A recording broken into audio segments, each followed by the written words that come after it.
Good morning, everyone. At least for me, it's morning because I'm in Oregon in Pacific time, and I'm happy to see all of you. I thought I would start by making this kind of personal and recall a moment well over 100 years ago now, a dark and stormy night in New York City. A Unitarian minister, my great-grandfather, was hurrying home, and he stopped at his favorite newsstand. And there he bought a copy of a magazine called Everyone's Magazine. And as he was then continuing on home, he was thumbing through it, and he found quite a long article about this man named Abdu'l Bahá. And he read it when he got to home and in his study that night, and marked some pieces that he thought might be useful in maybe an upcoming sermon, and filed it with other sermon ideas. Unbeknownst to him, one of his parishioners had just met some Bahá'ís in New York City and had gone to one of their meetings and was quite intrigued with what he was hearing. And so, because Howard Colby Ives was his minister, he went to him to say, I've been at this meeting and I'm really intrigued and I think you should come. So, and Howard agreed. What he didn't tell his parishioner, whose name was Clarence Moore, was that he himself had been struggling with some internal spiritual questions that he wasn't finding the answers to. He hadn't shared that with anyone. So he went to that first fireside meeting, sort of like this, but in person. And he was quite taken with the message, although he thought it was rather odd. Some things were rather odd, like that the Bahá'ís read prayers from a prayer book instead of reciting prayers or speaking them from their heart. But his overall impression was favorable, although he wasn't driven to come back. But Clarence Moore encouraged him to come again, and gradually over the course of the next few months, he did go back and became friends with some of the Bahá'ís. So this buying of the magazine and those early meetings were in the winter of 1911, just before the turn of 1912. The Bahá'ís were becoming very excited because Abdu'l Bahá was going to be visiting the United States. And you can imagine, for those who were early believers in the teachings of Baha'u'llah, the founder of the Bahá'í Faith, to have his oldest son and now the center of Baha'u'llah's covenant coming to visit the United States was the most thrilling thing that any of them could imagine. And so they were encouraging all their friends, you must come whenever you can. When Abdu'l Bahá is here, you must. And so Howard was walking along the street to one of these believers, and who of course was talking about how excited they were that Abdu'l Bahá was coming. And this was by then the spring. And he was urging Abdu'l Bahá to come to the first meeting that would be held, which was just a few days, just the next day after Abdu'l Bahá would be arriving in April.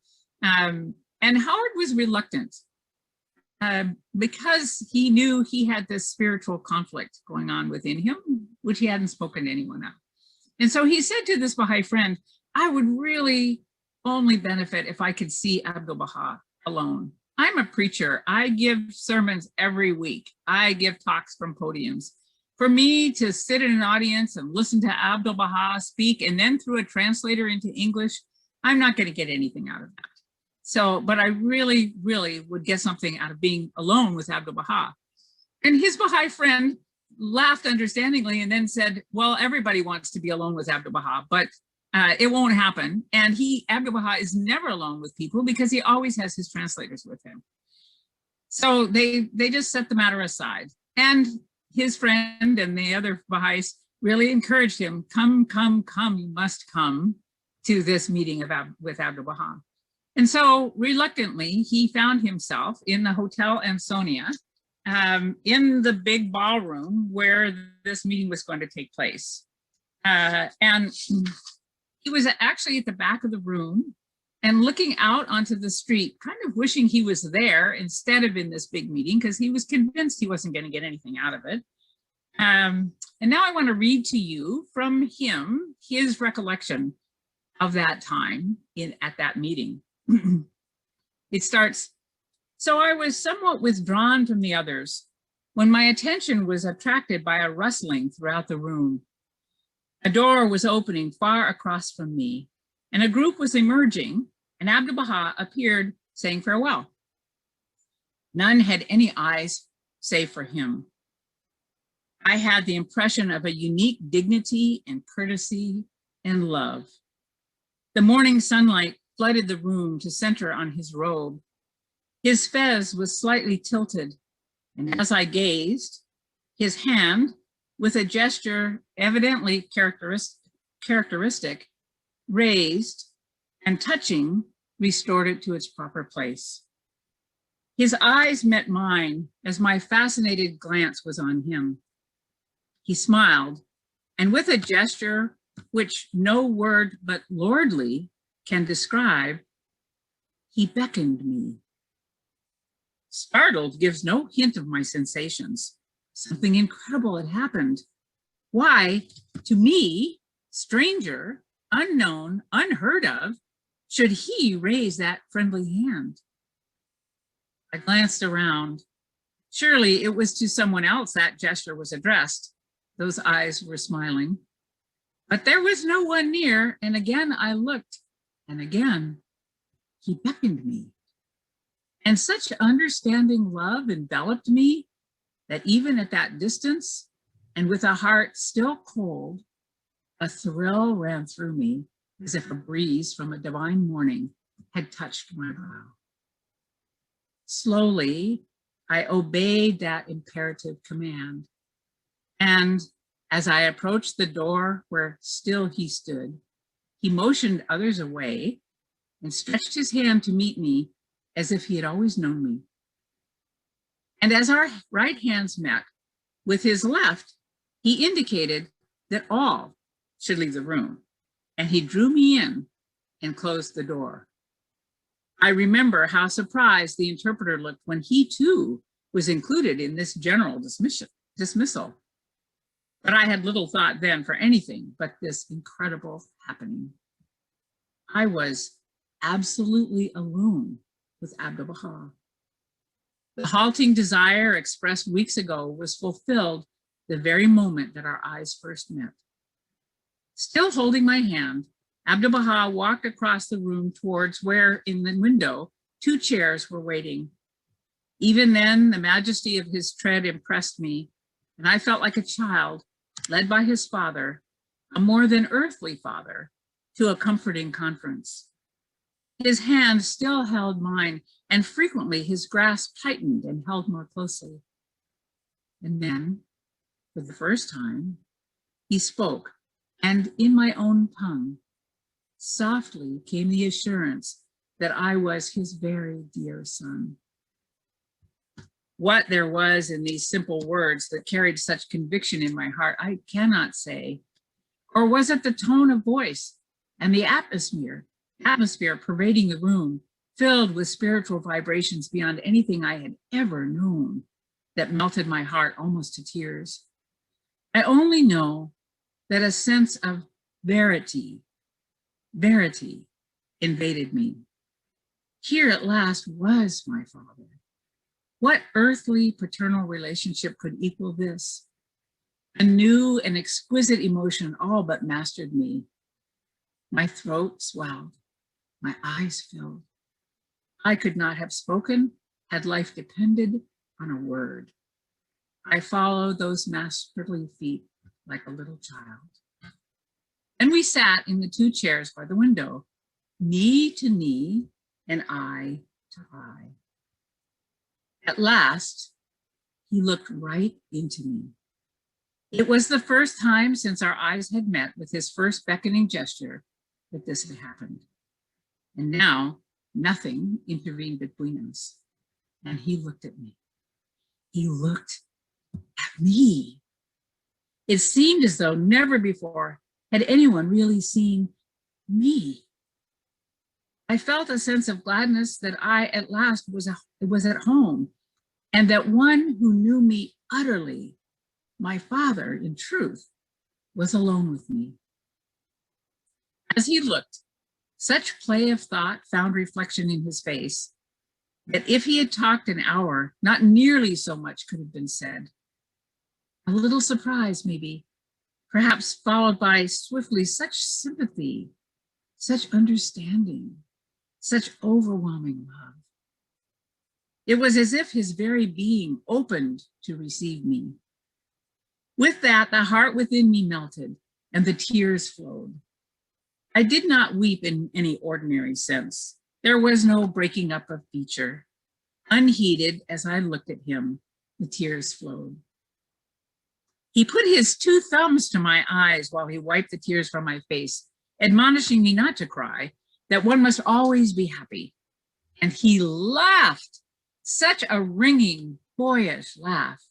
It was as though he had discovered the most delightful joke imaginable, a divine joke, which only he could appreciate. I could not speak. We both sat perfectly silent for what seemed a long while, and gradually a great peace came to me.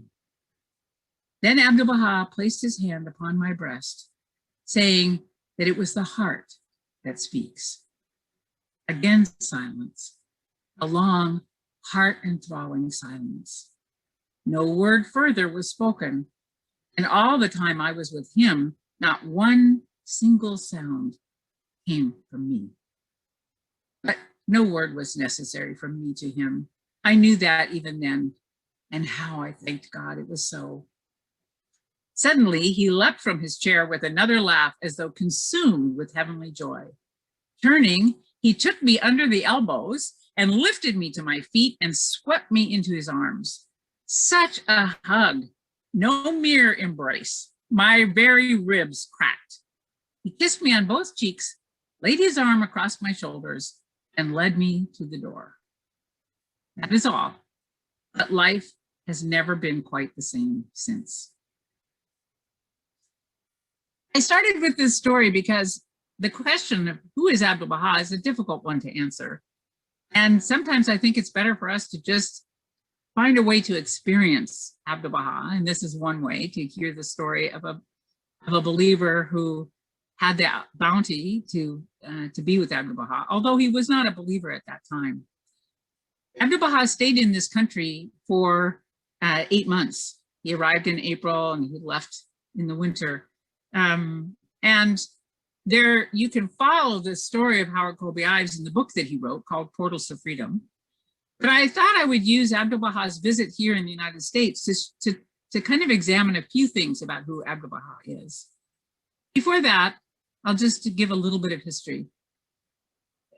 As some of you may know, if you're a Baha'i, or certainly if you're investigating the Baha'i faith, the founder of the Baha'i faith, Baha'u'llah, who lived until 1892 and had been a prisoner in what was then Palestine, in Akka, Israel now, because of what he was teaching. His teachings embraced the entire world, and they were very universal, calling everyone to understand that all the religions of God come from God, that the differences in religion across the centuries and across the globe were only because of a gradual development of humankind with their capacity to understand and greater needs as human society organized itself more and more. And so all of the founders of the religions come from the same source.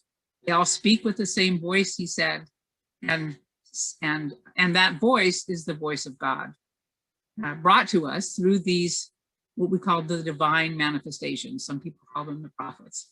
So we know that Jesus, Muhammad, Zoroaster, Krishna, Buddha, Abraham, clear back in history, Adam, these bringers of the word of God all spoke with that same voice.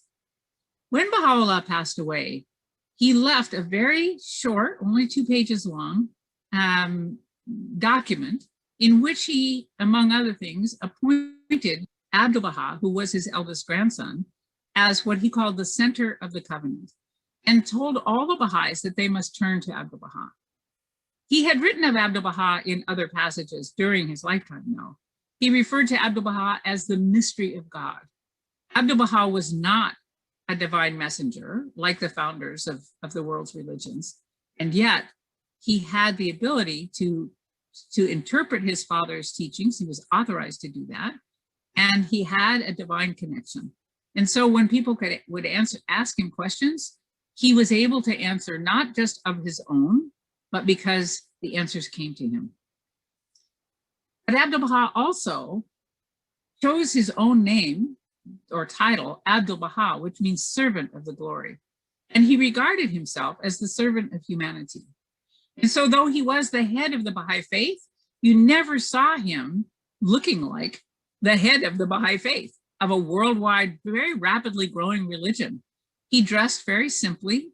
He ate very simply. He went about his life when he was in Akka and then also here, caring for the poor, reaching out to those who were on the edges of society, those who were displaced and pushed away, and also speaking with great eloquence and great simplicity to great large gatherings in universities and mosques and synagogues and churches, great large churches. People were flocking to him all over here in the United States. So he was the mysterious thing. One of the mysteries for me about Abdu'l Bahá was that he had this divine wisdom, this incredible, overwhelming, loving capacity that you heard of in this story. He had the authority to guide the Baha'i community as it was growing and really growing at that time. And yet he also had this profound humility. And so when you hear people describing him, they describe how his tread, he sort of moved with a lordly grace, but so humble, so humble. One of the things that characterized Abdu'l Bahá's visit here in the United States was that he spoke to issues on the eve of the First World War that had to do with the elements needed for peace.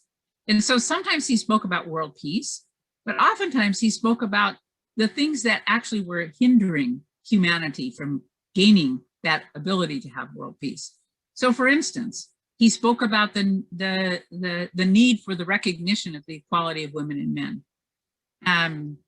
He spoke often, probably most frequently in terms of a topic, about the need to overcome racial prejudice. And in every deed and word, he also demonstrated that. So for instance, there was a time when he was there in Washington, D.C., which is where the hosts of this gathering live, where there was quite a fancy luncheon with many government diplomats and people who served in Congress and that sort of ilk that were scheduled to come for this luncheon to meet Abdu'l Bahá.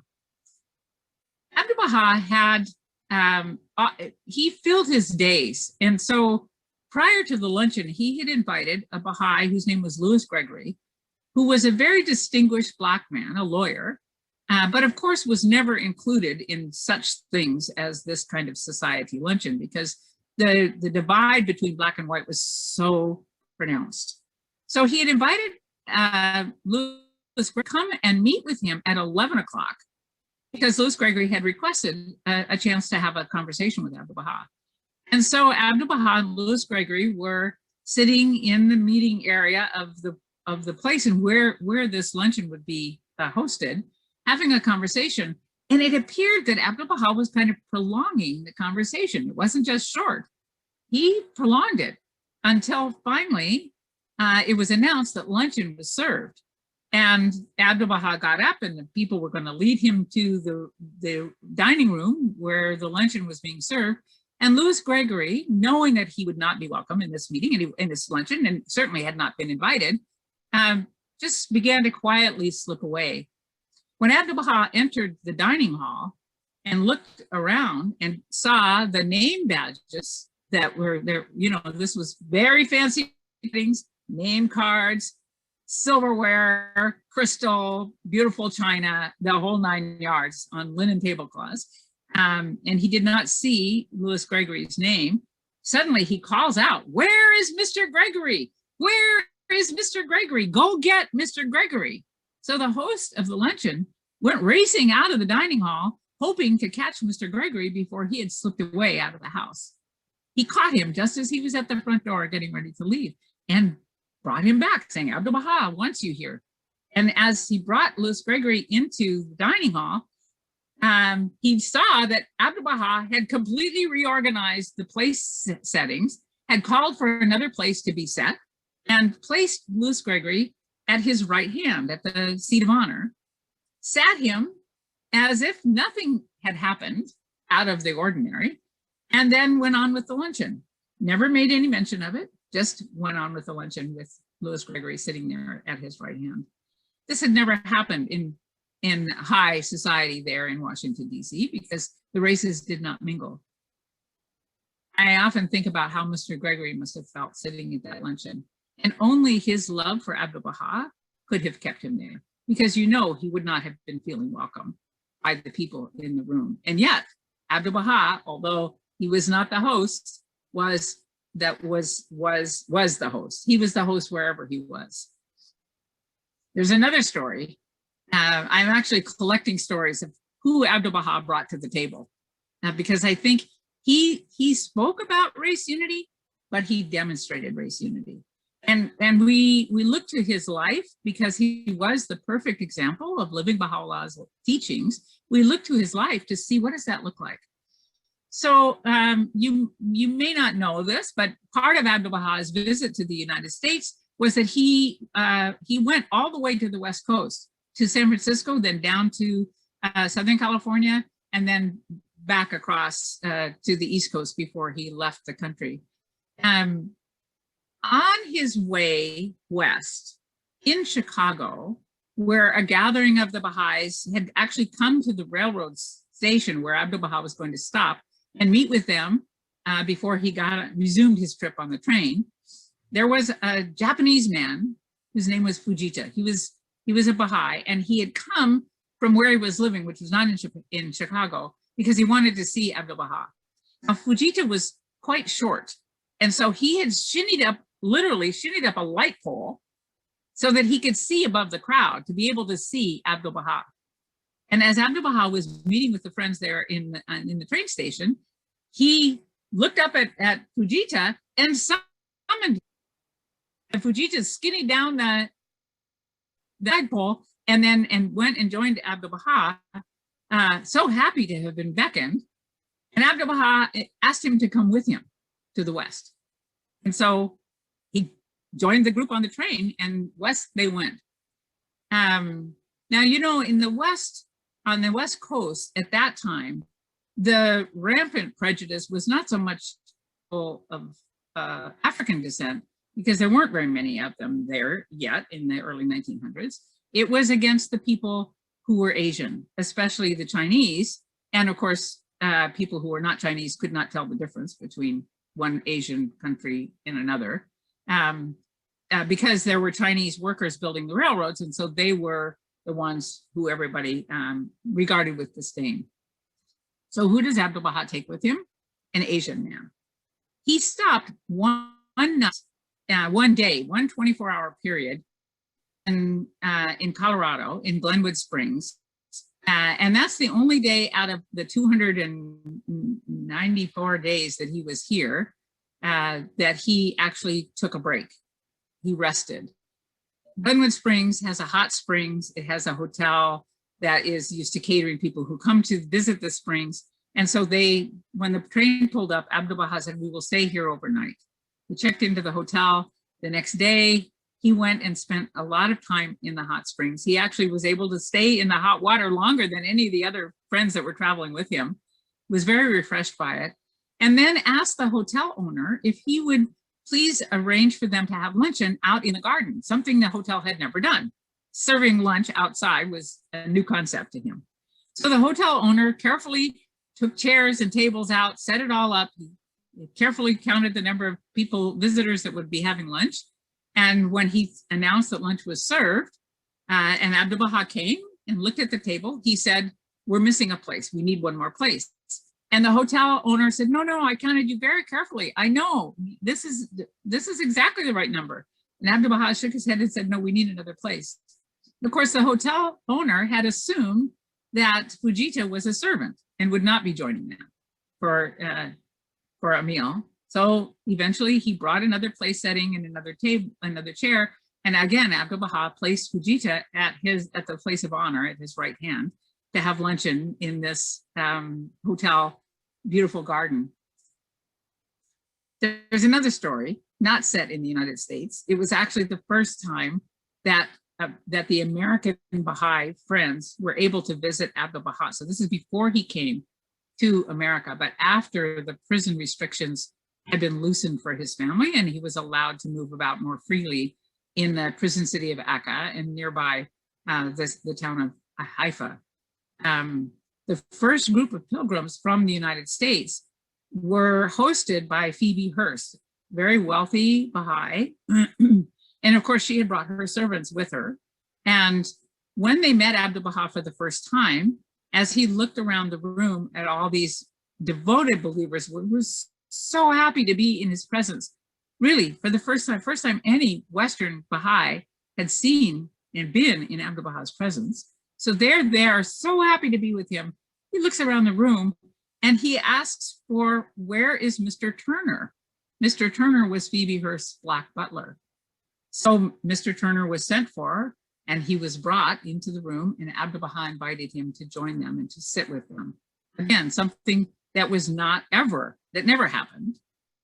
So he began this process of how to bring people in a very natural way. So of course, he often spoke about the need for racial harmony, for race unity amongst the Black and white. He would say in many of his talks given here in the United States, he would describe in as many different ways as he could how racial prejudice was just a figment of our imagination. He would say, for instance, animals, dogs, come in all different colors and shapes, but they don't have prejudice against one another. How could color make any difference? And then another time he would speak about flowers in a garden and how if you have a garden that only has one kind of flower, it's boring. But if you have many different kinds of flowers, it makes this beautiful harmony and makes for more interest. But the flowers don't have any prejudice against each other. Why would we look at color, he would say, and draw any line about to demark between us? So he would use examples like that, always calling for it and linking it to the cause of peace. There's another aspect of Abdu'l Bahá, though, that I want to share. They all are related because Abdu'l Bahá was, among other things, the most coherent individual you will ever have the opportunity to read about or to learn about. While he was so wise and could share so much of Baha'u'llah's teachings and apply them in so many contexts, in the speeches that he gave, in the ways in which he carried out his individual interviews with people in what he did, he also was able to help people understand how to apply those teachings in their personal lives. And I have to say for myself that it's Abdu'l Bahá's explanations of things that have caused me to grow personally, to become so much a better person than I was born and raised to be. While I grew up in a Baha'i family, it was those teachings that helped me learn about myself and change the natural inclinations that might come from what Abdu'l Bahá calls our material self or our lower self. For instance, one thing that has really helped me and may help you is to realize that the application of one of Baha'u'llah's laws, which is that at the end of each day, we should take ourselves into account. So as growing up, I of course knew this. This is one of the things that every Baha'i should do. There's very few practices that Baha'is follow, but one of them is that at the end of each day, we do take ourselves into account. I did not have a model for that. And growing up as a teenager, it was something that I really didn't look forward to because of course, when I took myself into account, mostly I was just looking at all the things that I did not live up to my expectations or were not in full accordance with these teachings that I embraced and believed in so passionately. But then I came across Abdu'l Bahā's description of how one should take oneself into account. And it was enormously helpful for me. So I want to share that with you. He says, and he's actually quoting the Bab, who was the forerunner of Baha'u'llah, who said, at the end of each day, each must look at what have been his actions. So that's the law. At the end of each day, we look at what we have done. And then Abdu'l Bahá goes on and says, if he finds that he has done something that is pleasing to God, he must thank him and pray for strength to do this good act throughout his life. I'll repeat that because you don't have it in front of you. If he finds that he has done something that is pleasing to God, he must thank him and pray for strength to do this good act throughout his life. And then he goes on and says, but if he finds that he has done something that is not approvable or honest, he must earnestly ask God for strength to do better. So I'll say, when I found that, it completely changed my own attitude about how to take myself into account, because it wasn't just looking at whatever failures I had had in my day. It was actually very consistent with what the Baha'i teachings say, which is that everything goes from strength to strength. We start in a place of strength and we build on that strength to go to the next place of strength. That's true for the development of the Baha'i community life, the development of the Baha'i administration, and it's also true for the individuals. When I read that, and I have it memorized because it had such a profound effect on me, I found that taking myself into account became a much more happy occasion, because first of all, I had to find those things that I had done that were pleasing to God and celebrate any victories over self that might have occurred during my day. And then when I looked at those things where I had stumbled, because I began to regard them not as failures, but rather as stumbles, I could earnestly ask God for strength to do better. So just that one tiny little quote, if you find that there's something that is pleasing to God, you must thank him and pray for strength to do this good act throughout your life. Strengthen that quality that you have been able to exhibit in your life.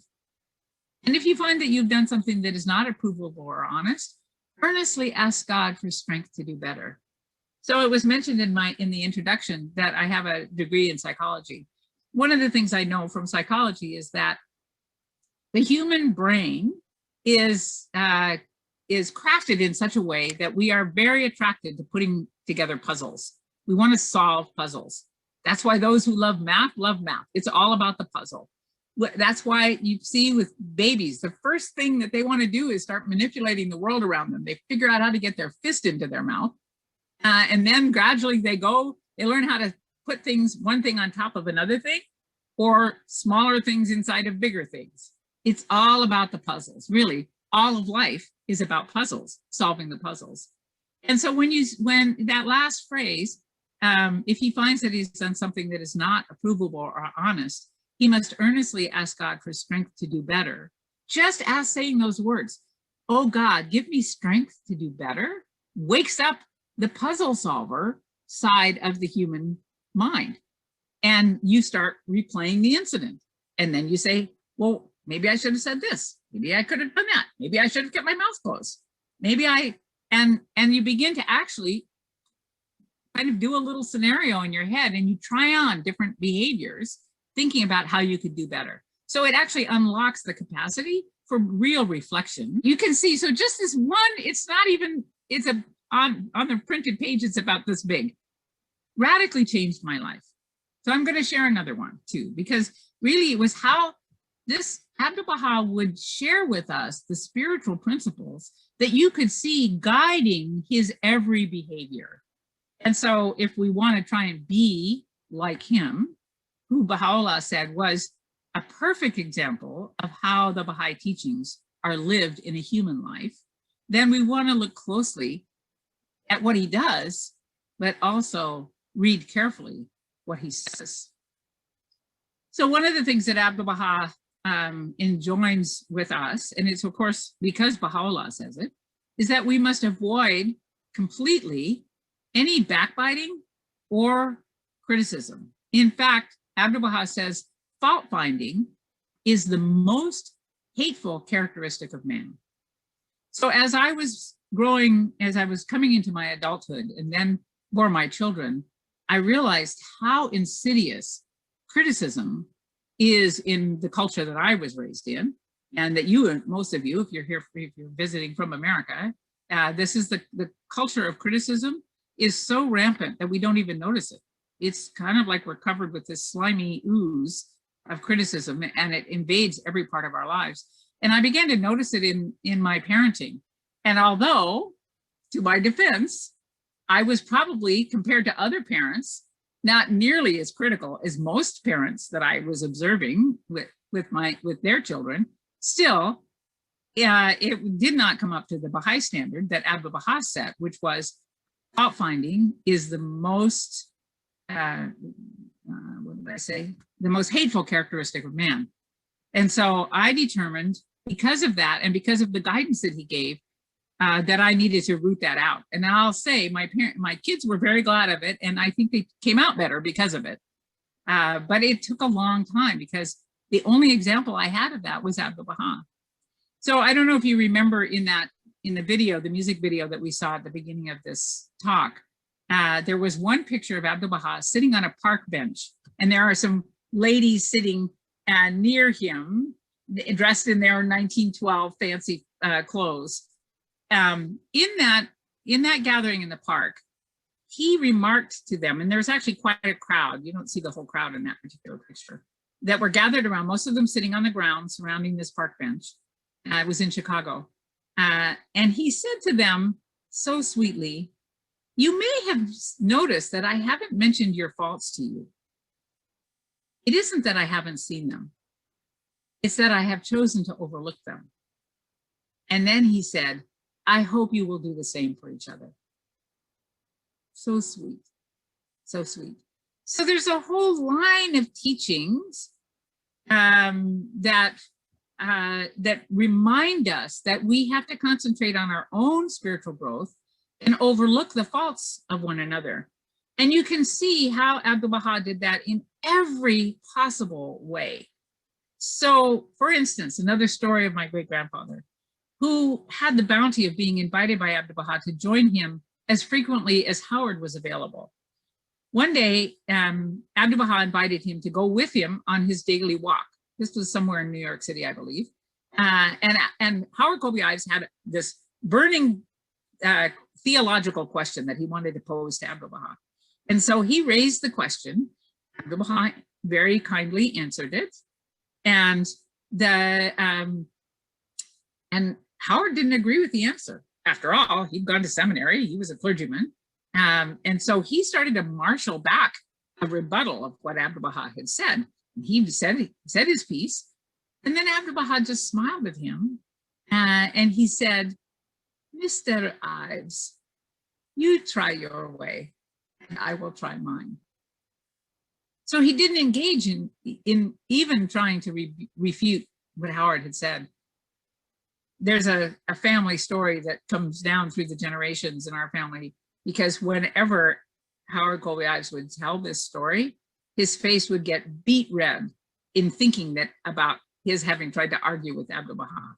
But you notice Abdu'l Bahá did not participate in the argument. That's because there's another Baha'i teaching that says conflict and contention are categorically forbidden in the book meaning the Holy Book. And so you saw that Abdu'l Bahá never engaged in any conflict or contention with anyone. So here's another story that will illustrate that. There was when Abdu'l Bahá was in Akka, it was really him that managed to provide for all the Baha'is that were prisoners there. And they had ordered some coal for the upcoming winter. The merchant that handled that order, when the coal arrived, noticed that it was very good quality coal. And so he absconded with it and took it for himself to sell and sold it. So this left the Baha'is without coal to heat for the winter. And they went to Abdu'l Bahá very distressed. This man had taken the coal, and it was unjust and unfair. So Abdu'l Bahá went to this merchant's shop. And as he walked in the door, the merchant saw who he was and then turned away and ignored him. So Abdu'l Bahá took a seat by the door of the shop and just sat there. Customers came and went and came and went and came and went. And then finally it was time for the shop to shut down. Customers left. Abdu'l Bahá was still sitting there quietly. He had not said a thing, but he'd been there for quite a while. And the shopkeeper, looking on Abdu'l Bahá's calm face, had gradually thought about what he had done and come to regret it. And so finally, before he ushered Abdu'l Bahá out of the shop, he profusely apologized and promised to resupply the Bahá'ís with the coal that they had ordered, to get more coal for them.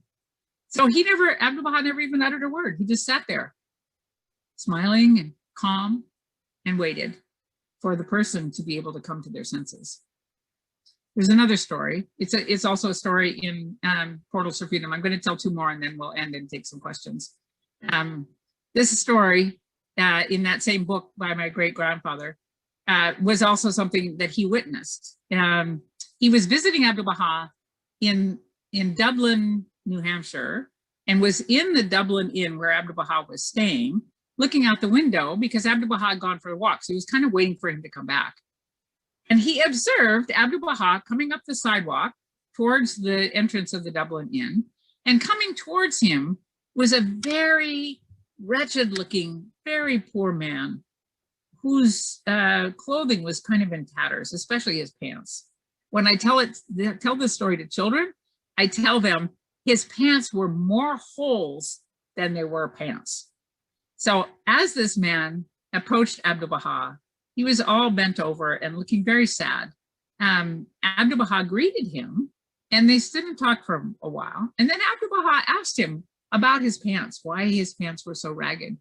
And the man admitted that he was so poor, he could not afford another pair of pants. Abdu'l Bahá looked at him intently for a moment and then chuckled. And he stepped into the place where the steps came up into the entrance of the Dublin Inn and then where they met the wall. So it was a little bit sheltered area. And he reached under his robe and fumbled for a moment. And then his pants dropped to the ground. And of course, he was still wearing, he always wore that long abba, and he also had a coat on. So the pants dropped to the ground. He reached down, stepped out of them, reached down, and handed his still warm pants to this man, who pulled them on over his raggedy pants. And as he did, his back came straighter. And of course, he smiled with such joy and thankfulness, and then walked on down the street.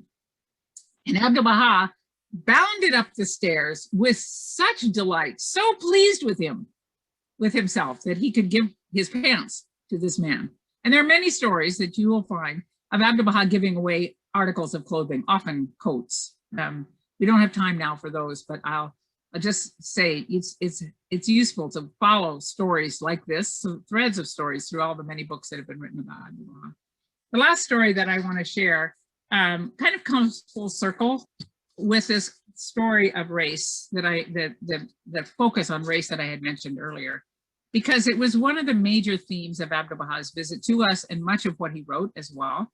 And here in America, it is something that we who live here, especially at this time with a heightened focus on racial unity and on racial justice and on equity, I think this story may help just light a fire of love and vision in our hearts. So I'm going to close by reading this story. And if you have Portals to Freedom, it's on page 63. He says, towards the latter part of April, late one Sunday afternoon, I was again at the home where so many wonderful hours had been spent. It had become almost a habit. When the service at my church was over and dinner dispatched, I hastened to New York and would spend the rest of the day and evening at this home. Sometimes I would have an opportunity to speak to Abdu'l Bahá, but usually I must be content with a glimpse of him or with listening to him while he spoke to a small group. This particular afternoon, however, was destined to be a red-letter day. I was standing alone at one of the windows looking out upon the street when I was startled by seeing a large group of boys come rushing up the street steps There seemed 20 or 30 of them, and they were not what one would call representatives of the cultured class. In fact, they were a noisy and not too well-dressed lot of urchins, but spruce and clean as if for an event. They came up the steps with a stamping of feet and loud talk, and I heard them being ushered in and up the stairs. I turned to Mrs. Kinney, his hostess, who was standing near. "What is the meaning of all this?" I asked. "Oh," she said, "this was really the most surprising thing. I asked them to come today, but I hardly expected that they would come." It seemed that a few days before, Abdu'l Bahá had gone to the Bowery mission to speak to several hundred of New York's wretched poor. As usual, with him went a large group of Persian and American friends, and it made quite a unique spectacle as this party of Orientals in flowing robes and strange headgear made its way through the East Side. Not unnaturally, a number of boys gathered in their train, and soon they became a little too vocal in their expression. As I remember, even some venturesome ones had called names and threw sticks. As my hostess told the story, she said, "I could not bear to hear Abdu'l Bahá so treated, and dropped behind the others for a moment to speak to them. In a few words, I told them who he was, that he was a very holy man who had spent many years in exile and prison because of his love for truth and for men, and now he was in his way to speak. Now he was on his way to speak to the poor men at the Bowery mission. "Can't we go too?" one who seemed to be the leader had asked. "I think it would be impossible," she told them, "but if you come to my home next Sunday," and she gave them the address, "I will arrange for you to see him." So here they were. We followed them up the stairs and into Abdu'l Bahá's own room. I was just in time to see the last half dozen of the group entering the room. Abdu'l Bahá was standing at the door, and he greeted each boy as he came in, sometimes with a hand clasp, sometimes with an arm around his shoulder, but always with such smiles and laughter, it almost seemed that he was a boy with them. Certainly there was no suggestion of stiffness on their part or awkwardness in their unaccustomed surroundings. Among the last to enter the room was a colored lad of about 13 years. He was quite dark, and being the only boy of his race among them, he evidently feared that he might not be welcome. When Abdu'l Bahá saw him, his face lighted up with a heavenly smile. He raised his hand with a gesture of princely welcome and exclaimed in a loud voice, so that none could fail to hear, that here was a black rose. The room fell into instant silence. The black face became illumined with a happiness and love hardly of this world. The other boys looked at him with a new eye. I venture to say that he had been called a black many things, but never before a black rose. This significant incident had given to the whole occasion a new complexion. The atmosphere of the room seemed now charged with subtle vibrations felt by every soul. The boys, while losing nothing of their ease and simplicity, were graver and more intent upon Abdu'l Bahá, and I caught them glancing again and again at the colored boy with very thoughtful eyes. To the few of the friends in the room, the scene brought visions of a new world in which every soul would be recognized and treated as a child of God, I thought.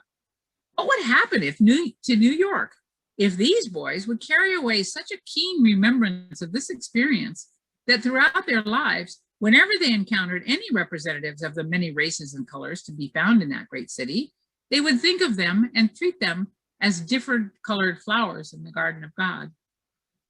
The freedom from just this one prejudice in the minds and hearts of this score or more of souls would unquestionably bring happiness and freedom from rancor to thousands of hearts. How simple and easy to be kind, I thought, and how hardly we learn. When his visitors had arrived, Abdu'l Bahá had sent out for some candy, and now it appeared, a great 5-pound box of expensive mixed chocolates. It was unwrapped, and Abdu'l Bahá walked with it around the circle of boys, dipping his hand into the box and placing a large handful into each. with a word and a smile for everyone.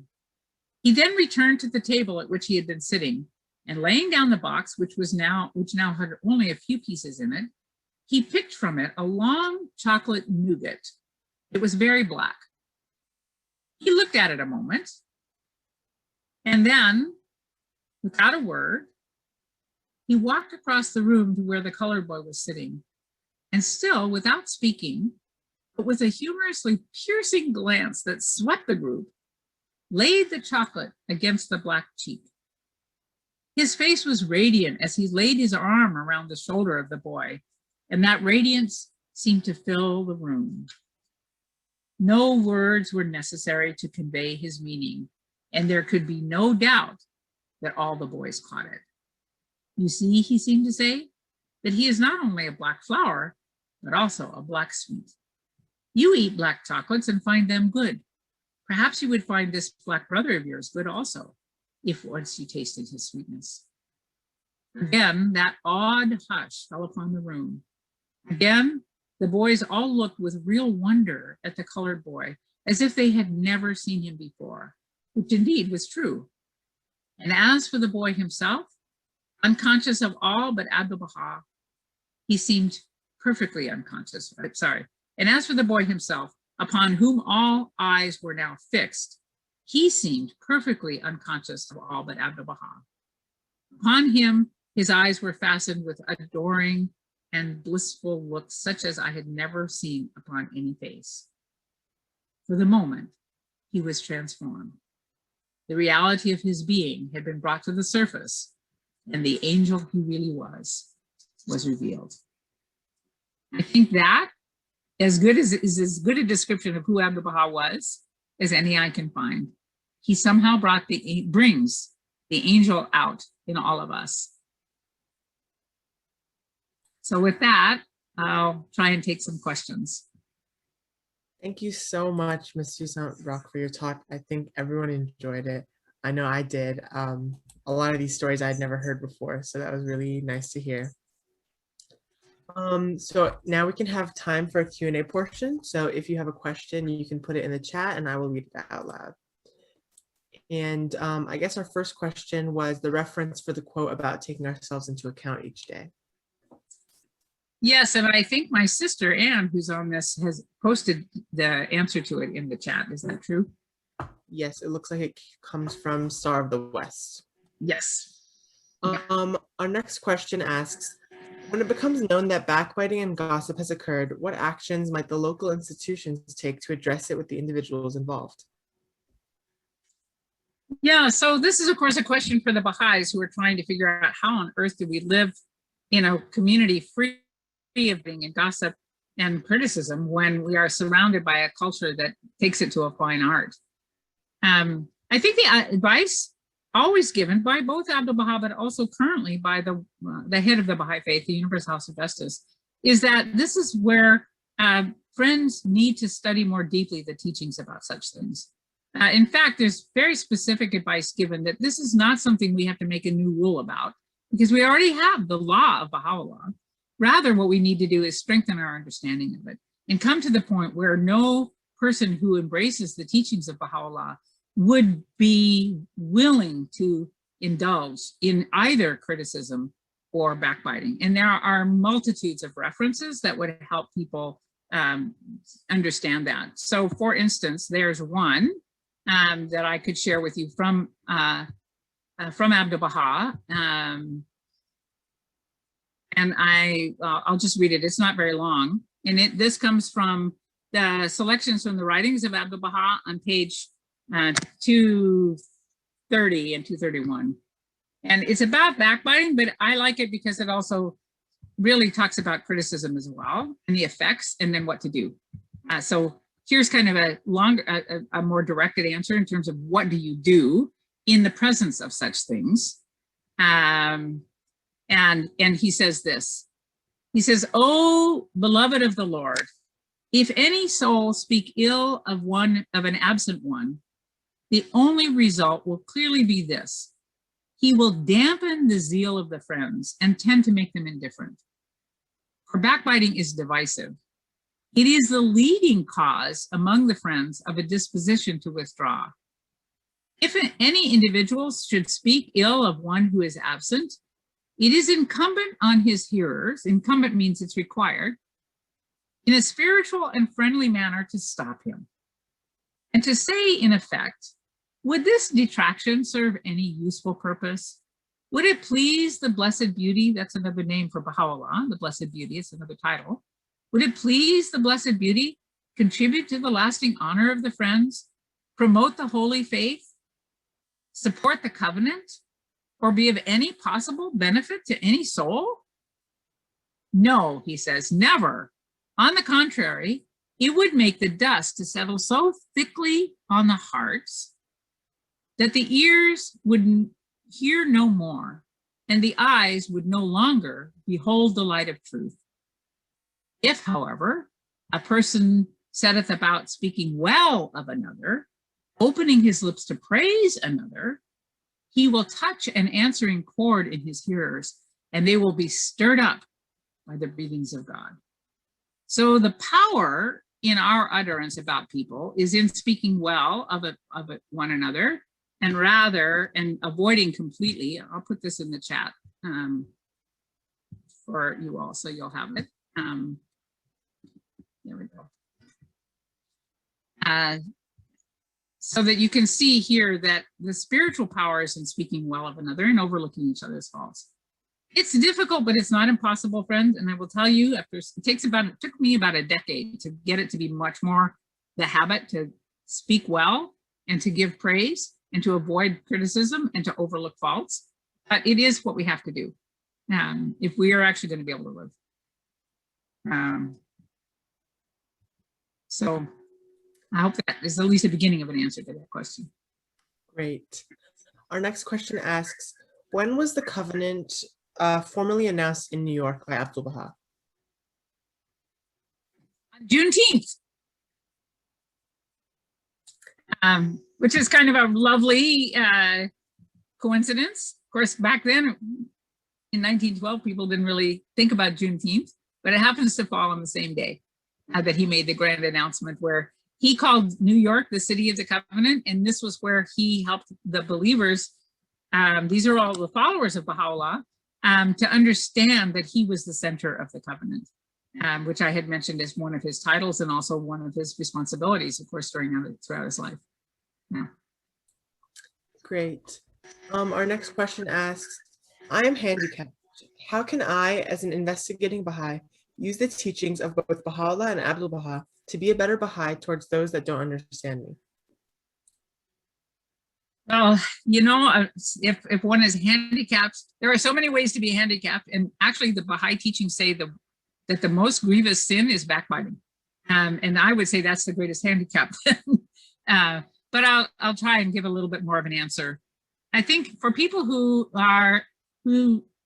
for whom society looks at their situation and then thinks of them as somehow other, that includes people who may be handicapped in some way or another. It includes people of diverse races and backgrounds who are seen by the rapidly becoming minority, but at this point, my majority European descendants as being less than. The way in which we all are called to assist the development of human society is to really to act in such a way that our lives will be an example of the opposite. It has to be that we would be acting in the opposite way. So I know in our culture, there's a tendency to think that we have to stand up for our rights, and certainly we don't want to be treated unjustly, but how we react to the injustice is can be very different. One way is to be in a person's face, tell them what they're doing wrong, insist that they act differently. But that often, as one knows, has mixed results because people become defensive. They start to defend themselves of why they're being the way they are, or they dismiss the person who's bringing it to their attention. And it often leads to conflict, which of course is not a way to solve a problem. Another way is that we Well, here's one that I find to be challenging for us to understand, but it is a requirement. It's the foundation for bringing about unity with mankind. And that would also be for those of us who, for one reason or other, find ourselves in a situation where we are othered by people around us. Abdu'l Bahá says, act in such a way that your heart may be free from hatred. Let not your heart be offended with anyone. If someone commits an error and wrong toward you, you must instantly forgive him. Do not complain of others. Refrain from reprimanding them. And if you wish to give admonition or advice, let it be offered in such a way that it will not burden the bearer. Turn all your thoughts towards bringing joy to hearts. Beware, beware, lest ye offend any heart. And although Abdu'l Bahá was not handicapped in any way that one could see, still he had been a prisoner all his life. By the time he came to the United States, he was quite ill, actually. He had several chronic illnesses. He often was in pain. And of course, he had been a prisoner. So for many, those who didn't come and weren't drawn to his meetings, they probably looked down on him because he'd never been to school. He was from a weird religious background, came from the Middle East. I mean, there was a whole lot that would have encouraged people to think to other him. But he really acted in this same way. Act in such a way that your heart may be freed from hatred. Let not your heart be offended with anyone. So the reason I'm saying this is because we have to start from that place. And then if we take an action from that place with a pure heart, then whatever we do to assist others to open their eyes to the needs of all humanity will have a ring of connectedness because it will connect with hearts. As Howard says in his first encounter with Abdu'l Bahá, when Abdu'l Bahá says, it is the heart that speaks. So if we stay in a place of heart, we stand the best chance of being able actually to exercise influence over other hearts. If we climb into some other place where egos begin to conflict, then the chances of our success are more limited. So I'm sorry for the shortness of this answer because I don't mean to dismiss the gravity of the question, but there are so many things that Abdu'l Bahá has helped us to see that about going about trying to solve the problems of the day and rectify the situations. I would say, kind of in a summary way, that if we think about how to solve any given problem, you can be certain that how Abdu'l Bahá, following Baha'u'llah's teachings, would approach it would be essentially 185 degrees from what we see being modeled in society today. And so it will not be characterized by conflict. It will not be characterized by criticism. It will not be characterized by taking offense. It will be instead characterized by love. In one place, Baha'u'llah says that we should see his Father's face in every face. That is, we should see the face of God in every face. And Abdu'l Bahá says wrote to the Baha'is one time that every soul, no matter what wrapper it comes in, is a letter from God. And he said, if you received a letter from your dearest love, and in the in the passage from when it had been sent to when it came through the postal system, it got wrinkled and perhaps muddied because it had been dropped, you would eagerly embrace this letter and you would open it and read it with attention and love.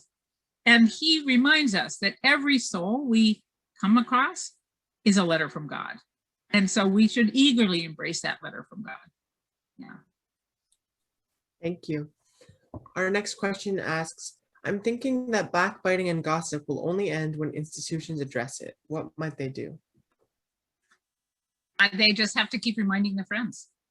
And there is no way to legislate about this. They have to set the example themselves. And then they have to gradually, over and over again, if you look at how right now the Baha'i institution, the supreme institution, the Universal House of Justice, speaks to the Baha'is, nearly every letter that they send us in some way illustrates the necessity. And the major letters that when they're laying out the next step of the plans for the development of the Baha'i faith always includes mention of the necessity to avoid this and to encourage rather than criticize, things like that. So, but this has to be embraced by the individuals. And the only way that that will really happen is when people are earnest in their desire to not only just belong to the Baha'i faith, like a congregation, but to let it influence their lives. And that's an individual thing. However, I really can't emphasize enough the responsibility of institutions to educate the believers and to continually bring these quotes, these statements from the Baha'i writings to the attention of the friends, not in a way that scolds them or reprimands them or criticizes them, because you can't criticize a criticizer, because that makes you the criticizer as well. And so even the institutions, when they're trying to address this, they can create spaces in which friends can study. They can create teams of friends that might do small group studies about this. But really, in the end, it's you and me embracing these teachings and putting them into place in our lives. And I think that's really why we have Abdu'l Bahá as the example, because he never criticized. And he had, he was the head of the faith. He could have done whatever he wanted to, but he didn't. Thank you. Our next question asks, I appreciate your coherent, meaningful, and joyful presentation. My humble request is, what tips could you please share to teach children about looking only positively on people, to overlook faults, and step towards creating an environment free from prejudice? Again, Abdu'l Bahá is the greatest example of this. And so, first of all, if you're going to be trying to teach children, you need to study and become familiar with these stories. I would hope that I'm not the only storyteller about Abdu'l Bahá. All these stories are available to all of us. And we now have so many wonderful books. And I'll mention 3 of them because they're relatively new and some of you may not know them. The author is Earl Redman, and he wrote the first book he wrote that we got here in the United States was released in time for the 2012 commemoration of the 100th anniversary of Abdu'l Bahá's visit here. It's called Abdu'l Bahá in Our Midst. And it's a story, it's just story after story after story after story of the Baha'is and others encountering Abdu'l Bahá. And so through those stories, you can begin to really see a difference in the way in which someone who knew how to apply Baha'u'llah's teachings in action applied them. But then Earl went on to write one book called Visiting Abdu'l Bahá, Volume 1, which tells all the stories of the visitors to Abdu'l Bahá prior to his coming to the West. And then a second volume of Visiting Abdu'l Bahá, which then continued on with those visitors who visited him afterwards. And many of the stories that I told you are in those books. So I would say the first thing is you yourselves need to become familiar. And the best way really to help these dear children is, first of all, find these simple quotes and then also to illustrate them with story after story after story. If you have enjoyed my presentation today, you probably will walk away from it saying, oh, all those stories. You said it, Bayan. I love those stories. There's no many I haven't heard. Because again, our brains are hardwired to learn through stories. And so we become the hero in the story when we hear it. So a child becomes the hero of the story when they hear it. And so I think that's one of the main ways. And then if you're raising children, you also want to praise what they do when they're doing something that is that is moving in the direction, and overlook as much as possible when they're not moving. Look for the successes. I learned a lot about praise when I was retooling my own responses, really beginning to earnestly apply these teachings in my own life when I was a young adult. What I had to do was look at the writings, especially looking at Abdu'l Bahá's teachings, and then decide. I made the decision. This is not for the golden age. If it's in English and I can read it, it's for me and it's for now. So I didn't make any exceptions in my own head. I think that's helpful. And one of the things that Abdu'l Bahá said was you have to completely avoid criticism. Criticism is not allowed. And that what we need to do is teach and train and then praise. There's so much about praise that we must praise one another all the time, that you have to praise without exception, everyone, all the time. So of course, in our culture, I told you, so much of it is 180 degrees different than what we experience. But praising is something that should be ubiquitous. It should be like air and water, just all the time, but not praise that highlights the ego. And that's what I learned by looking at Abdu'l Bahá's example. Rather, praise that illustrates, that highlights the spiritual realities that you see in someone. So instead of saying to a child, for instance, oh, you were so good, or you're the best, rather you can say, I saw how generous you were with your sister.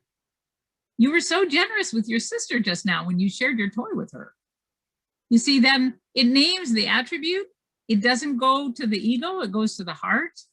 So there's a fine art of praising, and it doesn't have to do with evaluation because you're not the evaluator, you're not the judge. Rather, it helps turn us again and again and again to this guidance of how we should be. So that's a short answer to a very big question, but hopefully it at least gets you started. Thank you. Our next question asks, are there times when it is more appropriate to love from a distance rather than try to interact? We are also warned to avoid evildoers. Yes, and of course that warning against warning about avoiding evildoers in the Baha'i teachings, you have to be careful about that because you're also warned against judging anyone. So an evildoer, you have to look for the definition in the Baha'i teachings for what that is. And really that has more to do with people who are really against God, not people, not all the commoners who make mistakes all the time. It's not the sinners, so to speak. It's those who really are intent on doing sort of global harm in a sense to a community. And that is going to be, those people are very rare. So you and I might look at evildoers and think, oh, well, that person's going to be a bad influence on my child because, you know, I've seen them lie or they use bad language or that sort of thing. And I think we have to be careful because you could just create such a tiny little bubble around you that you would not be able to influence the world at all. Rather, we have to be confident. But the question about, is it okay to do this from a distance? I think everybody has to decide that from themselves. There are times when relationships are trying. And if you find that you can't bring your best self into the relationship, it's not about them, it's about you. If you don't have your best self able to be in the relationship, then maybe you need to do some more work on yourself before you can engage in that relationship. But you have to do it from this place of not judging them, but rather holding yourself into account.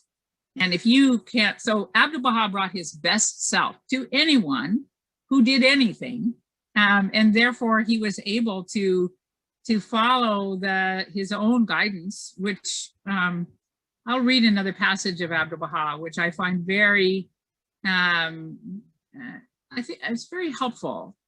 Maybe, and I'll post it in the chat for you first before we read it here. How's this? Okay, so Abdu'l Bahá says, see ye no strangers. Rather, see all men as friends. For love and unity come hard when you fix your gaze on otherness. Wherefore must the loved ones of God associate in affectionate fellowship with stranger and friend alike, showing forth to all the utmost loving kindness, disregarding the degree of their capacity, never asking whether they deserve to be loved. If others hurl their darts against you, offer them milk and honey in return. If they poison you, sorry, I lost my place here. If they poison your lives, sweeten their souls. If they injure you, teach them how to be comforted. If they inflict a wound upon you, be a balm to their sores. If they sting you, hold to their lips a refreshing cup. There are many passages of Abdu'l Bahá that have this kind of focus, where what you give back is the opposite of what they give to you. But that, of course, means that you and I have to gradually grow and grow and grow and grow in our ability to be able to be a balm to the wounds, to be able to offer a refreshing cup if they sting us. But there's another statement by Abdu'l Bahá. It's also in selections from Abdu'l Bahá. These are both from that book. It's one of my, probably, if I could only take one book to a desert island, it would be Selections from the Writings of Abdu'l Bahá, because it's got everything in it. It's got the summary of Baha'u'llah's teachings, and it's got so much for us to apply in our lives. Abdu'l Bahá says, soon will your swiftly passing days be over, and the fame and riches, the comforts, the joys provided by this rubbish heap, the world, will be gone without a trace. Summon ye then the people to God, and invite humanity to follow the example of the company on high. Be ye loving fathers to the orphan, and a refuge to the helpless, and a treasury for the poor, and a cure for the ailing. Be ye the helpers of every victim of oppression, the patrons of the disadvantaged. Think ye at all times of rendering some service to every member of the human race. Pay ye no heed to aversion, rejection, to disdain, hostility, injustice. Act ye in the opposite way. Be ye sincerely kind, not in appearance only. Let each one of God's loved ones center his attention on this, to be the Lord's mercy to man, to be the Lord's grace. Let him do some good to every person whose path he crosses and be of some benefit to him. In this way, the light of divine guidance will shine forth, and the blessings of God will cradle all mankind. For love is light, no matter in what abode it dwelleth, and hate is darkness, no matter where it may make its nest. So this one is too long to post in the chat in one piece, but comes from Selections from the Writings of Abdu'l Bahá on page 3. The thing I love about this quote, I love every word of it, and I'm particularly drawn to this admonition of Abdu'l Bahá to center our attention on this, to be the Lord's mercy to man, to be the Lord's grace. And I realized one time when I was thinking about this quote, that you and I are the delivery system of the Lord's mercy and the Lord's grace. This is how it reaches people, through all of us. Thank you. So we have time for one more question, just in light of, just for time's sake. Our last question asks, is there a good way to explain Baha'u'llah to my Christian friends as I investigate the Baha'i faith? There's many ways to explain it, and it really depends on the conversation. So I can't give it overall, but I would say that probably for your friends, if you share with them what you're discovering, because they're your friends and they're interested in what you're interested in, is probably going to be the best way. There's so many wonderful resources available to us that if they want to learn about Baha'u'llah and you don't yet know how to share with them, there's so much good information on the web, and this beautiful film that was made and released during the bicentenary of Abdu'l Bahá, of Baha'u'llah's birth. That's on the Baha'i World Center's website. Is certainly one that you could share with them, because it shares Baha'u'llah's life, his exile, his teachings, but it also shows his effect in the world. For some Christian friends, their question is, but what about Christ? Will I be giving up Christ if I accept Baha'u'llah?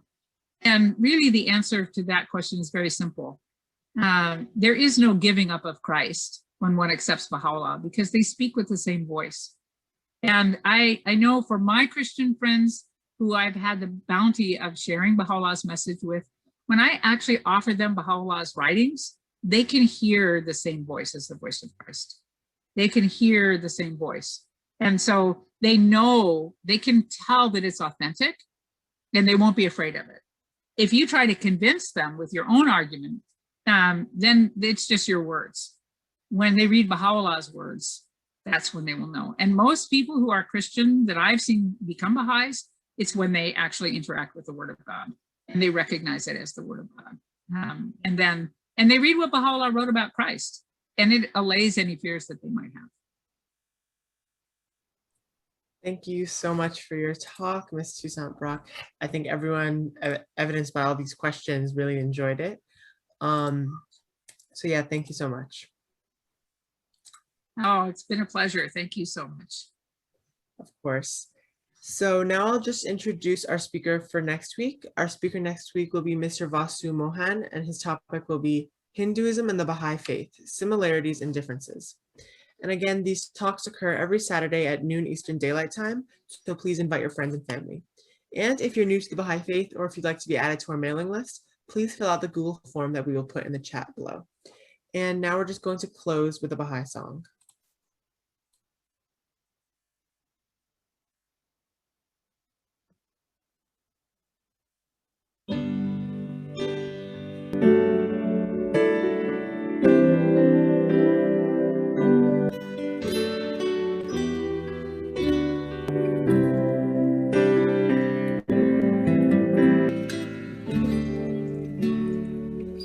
Behold a candle, how it gives its light, it weeps its life away, drop by drop to give its flame. You must die to the world and so be born again, and enter to the kingdom of heaven. Look at me, follow me, be as I am. Abdu'l Bahá, Abdu'l Bahá. You are the angels, if your feet be firm, be steadfast as a rock, that no earthly storm can move. And as you have faith, so shall your powers be, and know that till the end I'm always with you. Look at me, follow me, be as I am. Abdu'l Bahá, Abdu'l Bahá. Love mankind, follow me, be as I am. Abdu'l Bahá, Abdu'l Bahá. And how I long to travel the world in utmost poverty, and cry out, Ya Bahá, God willing you may do this for me. Teach the cause, follow me, be as I am. Abdu'l Bahá, Abdu'l Bahá. Serve mankind, follow me, be as I am. Abdu'l Bahá, Abdu'l Bahá. Look at me, follow me, be as I am.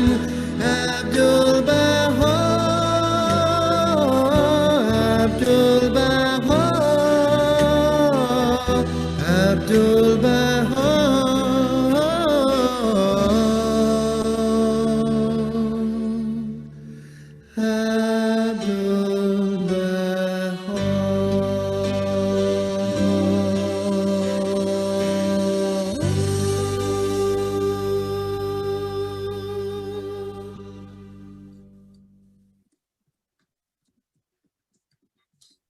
Have a great week, everyone. Hope to see you all next Saturday. Bye.